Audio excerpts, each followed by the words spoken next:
Hello दोस्तों, परिवर्तन आधारशिला चैनल पर एक बार फिर आपका स्वागत है। फ्रेंड्स, हम आ गए हैं अपनी एनसीईआरटी की सीरीज़ को लेकर, जिसमें आज हम क्लास 7th की एनसीईआरटी स्टार्ट करने वाले हैं। क्लास 6 की एनसीईआरटी हम पहले ही कर चुके हैं। अगर आपने वीडियो अभी तक नहीं देखी तो मेरे चैनल पर जाकर देख सकते हैं आप। फ्रेंड्स, आज हम एनसीईआरटी का फर्स्ट चैप्टर 7th क्लास की एनसीईआरटी हिस्ट्री की है, फर्स्ट चैप्टर कवर करने वाले हैं। चलिए स्टार्ट करते हैं। 1000 वर्षों के दौरान हुए परिवर्तनों की पड़ताल। तो फ्रेंड्स, इसमें हम हजारों वर्षों में क्या क्या चेंज आता है उस चीज के बारे में देखेंगे। ये देखिए, सब फर्स्ट स्टार्टिंग हो रही है इसकी। एक मैप है, एक मैप बनाया गया है किसके द्वारा? जो 12वीं सदी के भूगोलवेत्ता थे अल इदरीशी के द्वारा बनाया हुआ ये मैप है, जिसमें भारतीय उपमहाद्वीप को दिखाया गया है। अब आगे देखते हैं। अरब भूगोलवेत्ता अल इदरीशी ने ये मैप जो है 1154 में बनाया था। यहाँ जो नक्शा दिया गया है उसके द्वारा बनाए गए ये दुनिया के बड़े मानचित्र का ही एक हिस्सा है। भारतीय उपमहाद्वीप को दर्शाता है। ऐसा ही एक नक्शा फ्रांसीसी मानचित्रकार ने 1720 में बनाया था। दोनों ही नक्शे एक ही इलाके के हैं, लेकिन उसमें काफी अंतर है। अल इदरीशी के नक्शे में दक्षिण भारत उस जगह है जहां हम आज उत्तर भारत ढूंढते हैं, और श्रीलंका का द्वीप भी उन्होंने ऊपर की तरफ बनाया। जंगों के नाम भी जो अरबी में दिए गए हैं, इसमें कुछ जाने पहचाने नाम भी हैं, जैसे उत्तर प्रदेश का कन्नौज। तो ये किसके द्वारा बनाया गया नक्शा है? ये देखिए, ऊपर वाला तो अल इदरीशी, ये तो अल इदरीशी ने बनाया था, और नीचे वाला जो नक्शा है ये फ्रांसीसी मानचित्रकार द्वारा बनवाया गया है। ये भारत के नक्शे से काफी मिलता जुलता है। आगे देखते हैं इसके बारे में। मानचित्र के लगभग जो ये सेकंड जो मैप बनाया गया वो करीब 600 वर्ष बाद बनाया गया। तो क्या हुआ, उपमहाद्वीप के बारे में सूचनाएं जो काफी बदल गई थी। अब जो नक्शा है हमें ज्यादा परिचित लग रहा है। तटीय इलाकों को बारीक ब्यौरे द्वारा दिखाया गया है, और नाविक और व्यापारी अपनी समुद्री यात्रा के लिए इस नक्शे का इस्तेमाल किया करते थे। नई और पुरानी शब्दावली के बारे में देखते हैं। फ्रेंड्स, इसमें कुछ ही टॉपिक इम्पोर्टेंट है जो हमें याद करने की जरूरी है। वो सिर्फ परिवर्तन दिखाया गया है कि टाइम के अकॉर्डिंग चीजें कैसे और क्या क्या चेंज हुई हैं। तो हम इसमें सभी चीजें नहीं पढ़ेंगे, हम इसमें कुछ ही चीजों का अध्ययन करेंगे। तो इन्होंने कहा कि कुछ जो पुराने शब्द हैं उन्हीं का जब हम आज नए टाइम पे यूज करते हैं तो उनके मीनिंग बदल जाते हैं। तो इन्होंने कहा कि समय के साथ शब्दों के अर्थ भी बदल जाते हैं। उदाहरण के लिए अब हिंदुस्तान को ले लेते हैं। हिंदुस्तान का जो अर्थ है वो भारत के अर्थ में लेते हैं आज हम। लेकिन 13वीं सदी में क्या होता था, जब फारसी के इतिहासकार मिन्हाज ए सिराज ने हिंदुस्तान शब्द का यूज किया तो उन्होंने इसका आशय किससे बताया था? पंजाब, हरियाणा और गंगा यमुना के बीच स्थित इलाके से था। तो मिन्हाज ए सिराज के अनुसार हिंदुस्तान शब्द का क्या अर्थ था? पंजाब, हरियाणा और गंगा यमुना के बीच स्थित एरिया जो था वो उसे हिंदुस्तान कहा था मिन्हाज ए सिराज ने, और ये फारसी इतिहासकार थे। इस शब्द का जो राजनीतिक अर्थ है उन इलाकों के लिए इस्तेमाल किया गया जो दिल्ली के सुल्तान के अधिकार क्षेत्र में आते थे। तो उन्होंने इस्तेमाल जो किया है उस हिसाब से किया है कि जो दिल्ली के सुल्तान के अधिकार क्षेत्र में आ रहे हैं वही हिंदुस्तान है। लेकिन धीरे धीरे क्या होता है, हिंदुस्तान शब्द दक्षिण भारत का समावेश हिंदुस्तान में नहीं होता। सल्तनत का तो प्रसार हो रहा था, लेकिन हिंदुस्तान शब्द में दक्षिण भारत का समावेश नहीं हो रहा था। अब बाबर ने हिंदुस्तान शब्द का जो यूज किया है उपमहाद्वीप के भूगोल और पशु पक्षियों और यहाँ के निवासियों की संस्कृति का वर्णन करने के लिए किया है। देखिए, बाबर ने फिर एक नए अर्थ में हिंदुस्तान शब्द का यूज कर रहे हैं। उन्होंने कहा कि भूगोल, पशु पक्षी और यहाँ की जो निवासियों की संस्कृति का वर्णन करने के लिए उन्होंने हिंदुस्तान शब्द का वर्णन किया है। और यह जो प्रयोग है वो 14वीं सदी के कवि थे अमीर खुसरो द्वारा प्रयुक्त हिंद, उन्होंने हिंद वर्ड का इस्तेमाल किया। उसी से कुछ कुछ समान अर्थ ये रखता है जो बाबर ने यूज किया हिंदुस्तान। अब भारत को एक भौगोलिक और सांस्कृतिक तत्व के रूप में पहचाना जाता है। हिंदुस्तान शब्द से राजनीतिक और राष्ट्रीय अर्थ नहीं जुड़े हैं, जितना हम आज जोड़ते हैं इतने उस टाइम पे नहीं थे। अब जैसे एक वर्ड और ले लेते हैं, विदेशी। विदेशी सीधा साधा शब्द है। आज के अर्थ में हम क्या कहेंगे? ऐसा व्यक्ति जो भारतीय न हो। लेकिन मध्य युग में क्या होता था, मानो किसी गांव में आने वाला कोई भी अनजाना व्यक्ति जो उस समाज या संस्कृति का अंग न हो विदेशी कहलाता था। ऐसे व्यक्ति को हिंदी में परदेसी, फारसी में अजनबी भी कहा जा सकता है। इसलिए किसी नगरवासी के लिए वनवासी विदेशी होता है, किंतु एक ही गांव में रहने वाले दो किसान अलग अलग धर्म और परंपराओं, भले ही उनकी संस्कृति अलग हो, एक ही गांव में रह रहे हैं तो लेकिन वे विदेशी नहीं होते। तो पहले विदेशी का अर्थ क्या होता था कि गांव में आने वाला कोई भी अनजान व्यक्ति जो हमारी संस्कृति या समाज से बिलोंग ना करता हो वो विदेशी होता था। लेकिन आज क्या है, आज है कि जो हमारे देश का नागरिक न हो। इतिहासकार और उनके स्रोत को देखते रहते हैं। इस बुक में फ्रेंड्स हम ज़्यादातर 1700 से 700 से 1750 तक का जो मतलब मिडिवल जो हिस्ट्री जिसके अंतर्गत आती है उसका जो अध्ययन करेंगे। इसमें अब ज़्यादातर क्या चीज़ें चेंज हो रही हैं। अब पहले हम इस सूचना इकट्ठी करने के लिए सिक्के, शिलालेखों, भवन निर्माण कला लिखित सामग्री पर डिपेंड थे, आज भी हैं। लेकिन क्या है, कुछ चीज़ें बहुत चीज़ें चेंज हो गई हैं। अब लिखित सामग्री की जो संख्या है विविधता आश्चर्यजनक रूप से बढ़ गई है। इसमें आगे के चैप्टरों का एक ओवरव्यू दिया गया है कि हम किस किस चीज़ को किस तरह यूज़ कर रहे हैं।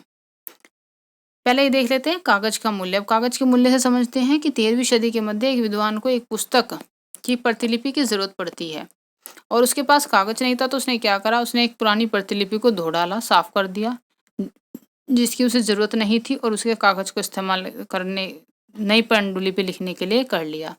आज क्या होता है, एक सदी बाद अब हम बाजार में कोई भी खाद्य वस्तु लेने जाते हैं तो वह क्या होता है कि दुकानदार पेपर में कवर करके हमें दे देता है। तो यानी कि पेपर की कीमत तब क्या थी और आज क्या है, पेपर कब महंगा था और कब आसानी से उपलब्ध है।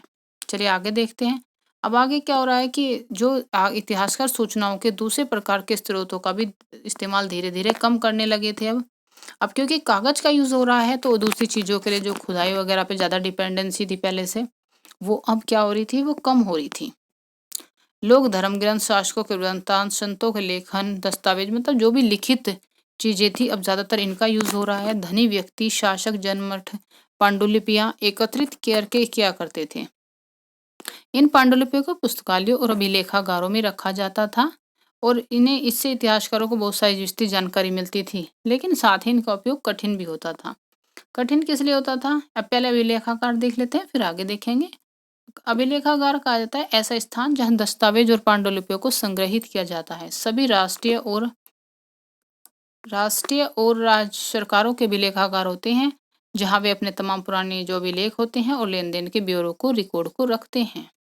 अब उनके लिए मुश्किल क्या होती थी, उनके लिए मुश्किल ये थी कि उन दिनों छापे खाने तो नहीं थे, इसलिए लिपिक और नकलवीश, जो लिपिक है और नकलवीश है, वे क्या करते थे, पांडुलिपि की प्रतिकृति बनाते, मतलब कॉपी तैयार करते थे।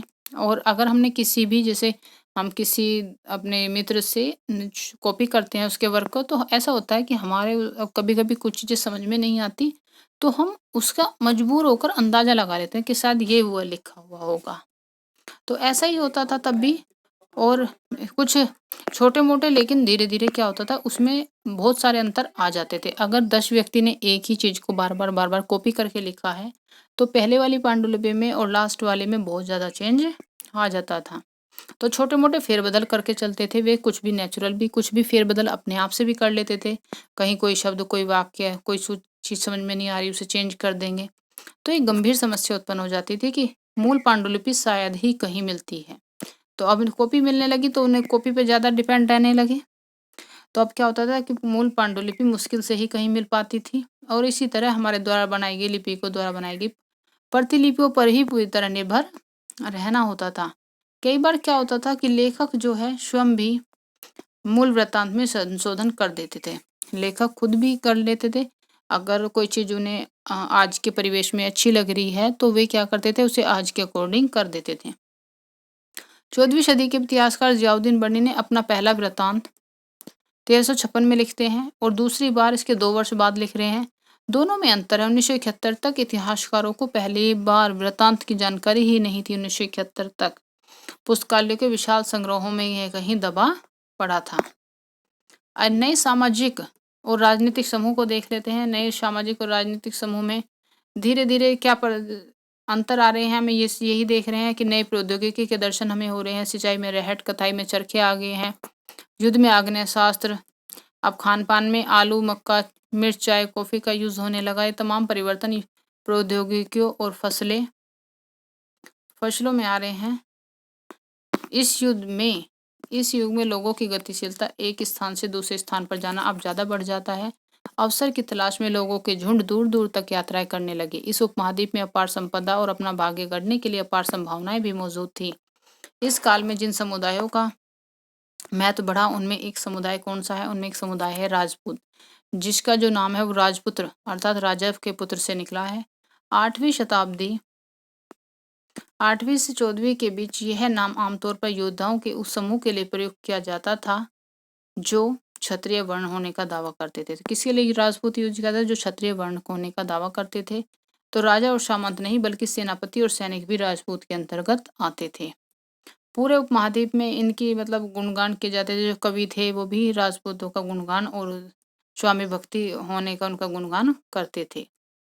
और राजनीतिक दृष्टि से महत्व हासिल करने के अवसरों का लाभ मराठा, सिख, जाट, अहोम, कायस्थ कायस्थ क्या थे? मुख्यतः लिपिक और मुंशी का कार्य करने वाली जाति कायस्थ कहलाती थी। आदि समूह भी इस चीज का लाभ उठा रहे थे। पर्यावास देख लेते हैं फ्रेंड्स। एक पर्यावास वर्ड आया है, यहाँ हम आगे यूज करेंगे। इससे पहले एक बार देख लेते हैं इसकी डेफिनेशन। इसका तात्पर्य किसी भी क्षेत्र के पर्यावरण और वहाँ के रहने वालों की सामाजिक और आर्थिक जीवन शैली से है। मतलब जो इस स्थान पर रह रहा है और उस क्षेत्र की जो आर्थिक और सामाजिक जीवन शैली है उससे पर्यावास का अर्थ निकाला जाता है। अब क्या हो रहा था? इस समय जंगलों की कटाई हो रही थी। अब जंगलों की कटाई हो रही है, कागज का यूज हो रहा है, खेती को बढ़ावा दिया जा रहा है।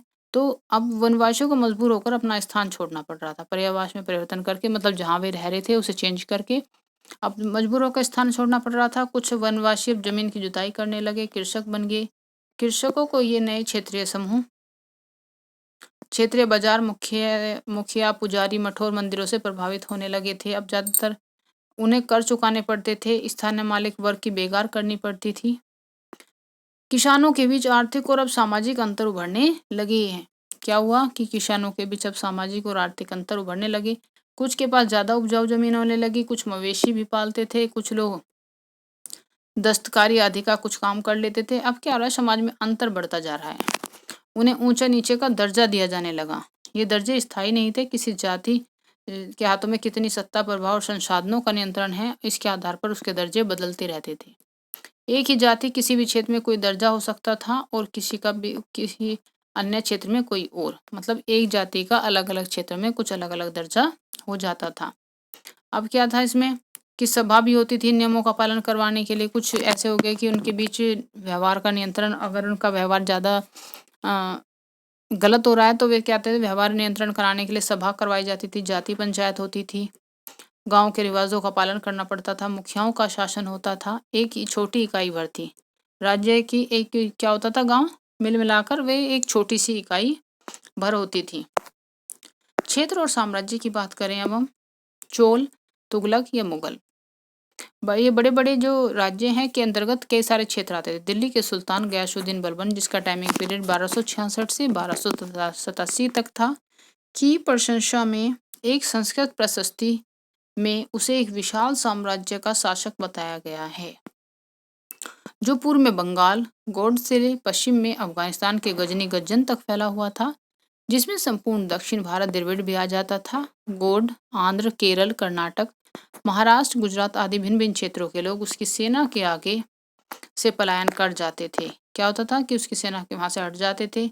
और मतलब ये चीज थोड़ा सा इतिहासकार जो है इसे क्या मानते हैं? अतिशोक्ति। मतलब बढ़ा चढ़ाकर जो बात बताई जाती है उसे अतिशोक्ति कहा जाता है। तो अतिशोक्तिपूर्ण कहते थे। सन 1318 में कवि अमीर खुसरो ने इस बात पर गौर किया था कि हर क्षेत्र की भाषा अलग है। सिंधी, लाहौरी, कश्मीरी, द्वार समुद्री कहाँ की भाषा थी? दक्षिण कर्नाटक में, तेलंगानी आंध्र प्रदेश में, गुजरी गुजरात में, म्याबारी तमिलनाडु में, गोडी बंगाल में, अवधी पूर्वी उत्तर प्रदेश की और हिंदवी दिल्ली के आसपास के क्षेत्र की भाषा थी। अमीर खुसरो ने आगे बताया कि इन भाषाओं के में एक विपरीत एक भाषा संस्कृत भी थी। ये किसी विशेष क्षेत्र की तो नहीं थी, लेकिन केवल ब्राह्मण जानते थे और आम जनता नहीं। 700 तक अब क्या हुआ है कि इतनी सारी चीजों में तो हम चेंज देख चुके हैं। इसमें क्या आगे देखेंगे, कभी कभी जो चोल, खिलजी, तुगलक, मुगल जैसे थे उनमें मतलब एक टकराव की स्थिति पैदा हो जाती थी और अन्य एक विशाल साम्राज्य भी एक भी खड़ा खड़ा वो कर लेते थे। ये लेकिन ये ऐसा क्या होता था, ये हमेशा समान साम्राज्य में स्थिर या सफल नहीं होते थे। 18वीं शताब्दी में जब मुगल वंश जो पतन के ढलान पर था, फिर नए छोटे-छोटे राज्य जो होते जब किसी चीज़ का पतन होने लगता है तो क्या होता है कि नए-नए छोटे-छोटे राज्य उभरने लगते हैं। तो उस तरह भी इस तरह की सिचुएशन बनती जा रही थी। अब लगातार 700 से 1750 के बीच हजार वर्षों में प्रकृति विभिन्न क्षेत्रों की प्रकृति एक दूसरे से कटकर अलग-अलग नहीं पनपी थी। उनके चरित्र की अपनी विशेषताएं बनी रही। लेकिन ऐसा भी होता रहा कि जैसे वे थे कुछ वैसे भी बने रहे और कुछ नए भी उनमें पनप कर सामने आए। पुराने और नए धर्म की बात कर लें, इसमें भी ज़्यादा कुछ खास नहीं है कि यही है कि हिंदू धर्म में क्या-क्या चेंजेस होते रहे हैं। नए देवी देवताओं की पूजा होने लगी, मंदिरों का ज़्यादा निर्माण हुआ, समाज में पुरोहितों के रूप में ब्राह्मणों का महत्व बढ़ा और उनकी बढ़ती सत्ता। संस्कृत ग्रंथों के ज्ञान के कारण समाज में ब्राह्मणों का बड़ा आदर होता था। इनके संरक्षक थे, नए-नए शासक स्वयं प्रतिष्ठा की चाह में थे। संरक्षकों का समर्थन होने के कारण समाज में इनका दबदबा ब्राह्मणों का और भी बढ़ गया। इस युग में महत्वपूर्ण परिवर्तन आता है किस चीज़ में? भक्ति की अवधारणा में। भक्ति की अवधारणा में ज़्यादा कुछ नहीं है। इसमें देखते हैं हम नए-नए धर्मों का आगमन हो रहा है। कुरान शरीफ का संदेश भारत में पहली बार 7वीं सदी में व्यापारियों अप्रवासियों के द्वारा पहुंचा। कुरान शरीफ को अपना धर्म ग्रंथ मानते हैं मुसलमान। एक ईश्वर अल्लाह की सत्ता को स्वीकार करते हैं। प्रेम, करुणा, उदारता अपनी आस्था रखने वाले हर व्यक्ति को गले लगाता है, चाहे उस व्यक्ति की सामाजिक पृष्ठभूमि कुछ भी रही हो। इस्लाम में ही कुछ विद्वान धर्मशास्त्रियों, न्यायशास्त्रियों अथवा उलेमा को संरक्षण देते हैं। कई जो शासक हैं हिंदू धर्म की बात इस्लाम के अनुयायी भी धर्म की अलग-अलग तरह से व्याख्या करते हैं। मुसलमानों में कुछ शिया थे जो पैगंबर मोहम्मद साहब के दामाद अली को मुसलमानों का विधि सम्मत नेता मानते थे। कुछ सुन्नी थे जो खलीफाओं के प्रभुत्व को स्वीकार करते थे। इस्लाम के आरंभिक दौर में इस धर्म का नेतृत्व करने वाले खलीफा कहलाते थे। आगे भी इनकी परंपरा चलती रहती है। इस्लामी न्याय सिद्धांत विशेषकर जो हनफी और शफी हैं ऐसे सिद्धांत हैं जिनमें मतलब विभिन्न परंपराओं में भी कई महत्वपूर्ण अंतर इनमें पता चलता है कि होने के इस्लाम से ही रिलेटेड है, लेकिन इनमें बहुत सारे अंतर दिखाई देते हैं, बहुत सारी विभिन्नताएं में दिखाई देती हैं। समय और इतिहास के कालखंडों पर विचार करें तो इसमें ऊपर कुछ नहीं है, यहाँ पर देख लेते हैं थोड़ा सा कि 19वीं सदी के मध्य में अंग्रेज इतिहासकारों ने भारत के विभाजन को 3 युगों में बांटा, हिंदू, मुस्लिम और ब्रिटिश। इस तरह से डिवाइड हो गया था। अब और बांट कौन रहे हैं? अंग्रेज इतिहासकार ही इसे बांट रहे हैं। अब इसमें इस उपमहाद्वीप की अपार विविधता की भी उपेक्षा हो जाती है क्योंकि अंग्रेजों का शासन चल रहा है। और यहाँ की जो पिछले आपने लास्ट हमने चैप्टर में पढ़ा है कि यहाँ पे पहले से जो क्या था कि प्राचीन समाजों में कई प्रकार का समावेश था। शिकारी, संग्राहक, प्रारंभिक दौर से कृषिकर्मी, शहरों और गाँव के निवासी, प्रारंभिक दौर के साम्राज्य, राज्य और साम्राज्य।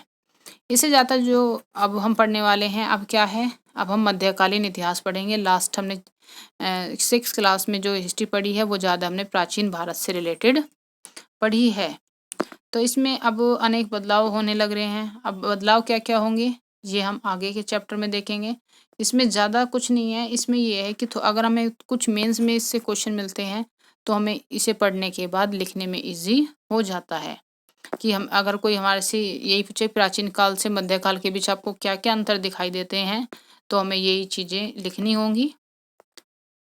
तो फ्रेंड्स ये था हमारा आज का चैप्टर। आपको वीडियो कैसी लगी? वीडियो को लास्ट तक देखने के लिए आपका बहुत बहुत धन्यवाद और मुझे कमेंट करके ज़रूर बताएं कि आप कहाँ से वीडियो देख रहे हैं। मिलते हैं नेक्स्ट वीडियो में, तब तक के लिए गुड बाय।